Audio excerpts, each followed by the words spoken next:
네, 내일부터 금융사 고객은 실수로 잘못 보낸 차고 송금을 예금보험공사의 도움을 받아 돌려받을 수 있게 됩니다. 박진영의 출근길 인터뷰, 오늘은 예금보험공사 차고송금 반환지원부의 김현석 팀장을 만나 관련 이야기 들어보겠습니다. 예금보험공사에 나가 있는 박진영 기자 나와주시죠. 네, 박진영의 출근길 인터뷰, 오늘은 김현석 팀장과 이야기 나눠봅니다.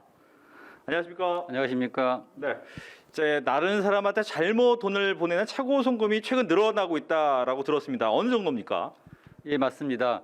최근 차고 송금액이 매년 늘고 있습니다. 2017년도에 약 11만 5천 건 정도였던 차고 송금이 작년에 20만 건으로 약 3년 만에 73% 정도가 증가했습니다. 최근 핀테크 업체가 증가하면서 간편 송금 서비스를 활용한 소액 송금 거래 횟수가 급증한 데 따른 결과로 추정이 되고 있습니다. 네, 이렇게 차고 송금을 받을 수 있다, 내일부터 이제 받을 수 있다, 돌려받을 수 있다, 이렇게 얘기를 들었는데 어떻게 대상이 좀 정해져 있습니까? 네, 지원 대상 금액은 1회 차고 송금액이 5만 원 이상 1천만 원 이하인 금액에 제한이 됩니다. 그리고 신청 대상과 관련해서 두 가지 정도 기억해 주실 사항이 있는데요. 먼저 제도 시행일인 7월 6일 이후에 발생한 차고 송금액에 대해서만 지원 대상이 됩니다.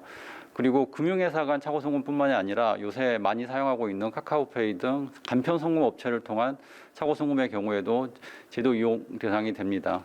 네. 다만 조심하실 것은 차고 송금 수취인이 간편 송금 업체를 이용해 차고 송금을 받는 경우에는 지원 대상에서 제외된다는 것입니다. 쉽게 설명을 드리면 카카오페이를 통해서 은행 계좌에 송금한 경우에는 지원 대상이 되지만 카카오페이를 통해서 카카오페이 계정에 송금한 경우에는 지원 대상에서 해당되지 않습니다. 네. 그렇다면 이 외에도 신청 시 조금 더 유의해야 할 사항이 있을까요? 네, 꼭 하나 염두에 두셔야 될 것이 저희 예금보험사에 반환 지원 신청을 하기 전에 금융회사를 통해서 수취인에게 반환 지원 요청을 하셔야 된다는 것입니다. 금융회사를 통해서 수취인에게 반환 요청을 했음에도 불구하고 반환을 받지 못한 경우에 한해서 예금보험사에 반환 지원 신청이 가능합니다. 네. 아까 이제 말씀해 주신 게 5만 원에서 1,000만 원 내에 차고 송금을 이제 받을 수가 있다라고 들었는데, 보니까 인건비도 여러 가지 내용 때문에 전부 다를 돌려받지는 못한다고 들었습니다. 예를 들어 100만 원을 내가 차고 송금을 했다, 그러면 어느 정도까지 돌려받을 수가 있는 겁니까?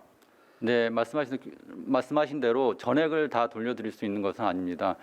일부가 차고 송금된 금전을 회수하는 경우에는 회수된 금액에서 우편 안내 비용이나 인지대, 송달료, 인건비 등 회수 과정에서 소요된 비용을 차감한 후 그 잔액을 송금인에게 돌려드리는 것이 됩니다.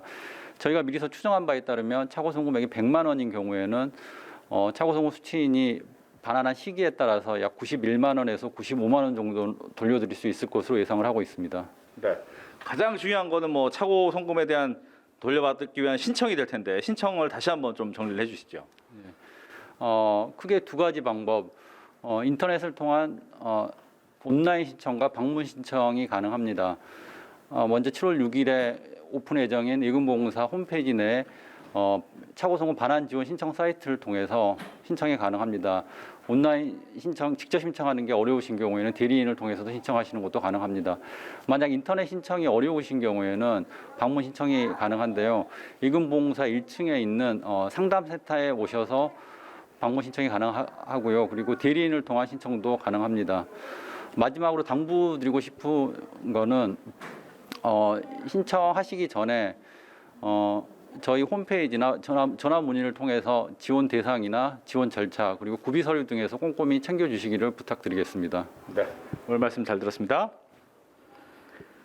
지금까지 박진영의 출근길 인터뷰였습니다.